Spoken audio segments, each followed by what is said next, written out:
So today I'm going to be treating the rotator cuff using the Enraf Nonius Tecarpuls. Go into the shoulder and select rotator cuff. You'll see it's preloading the heat here.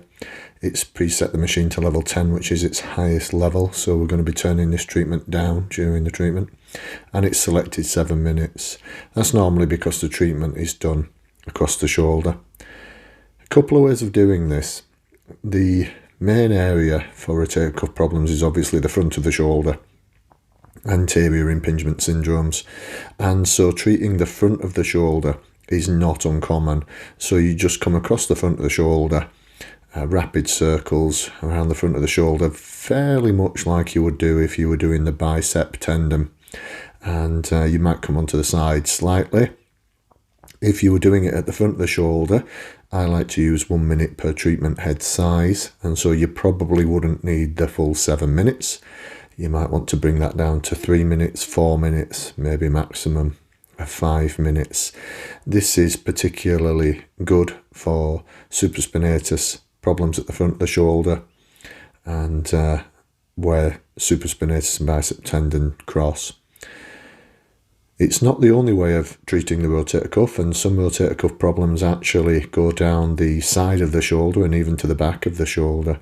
So if the problem extends down the side, it's not uncommon to do the treatment from the side, as you see here.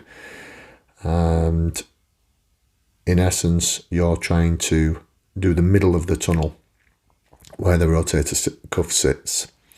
Now in this method, obviously you're going to be covering a larger area, so you're probably going to want to use a large probe and make sure that you have enough minutes to do the whole of the affected tendon. In this case, start at the front. Again, it is the most common place to get the symptoms, and then move round, and you can even go right round the back of the shoulder like you saw me do there. I'd probably use the emphasis of the treatment on the worst part of the rotator cuff. If that's the front, spending more time on the front. If it's the middle, spending more time in the centre of the shoulder here. And obviously if it's at the back, you might want to come even down onto the muscles or up onto the muscle for supraspinatus. But concentrating your treatment really on the area that's most painful. As I say, for most people, you'll probably find that's the front of the shoulder. This treatment's best used in chronic rotator cuff problems, not acute rotator cuff problems.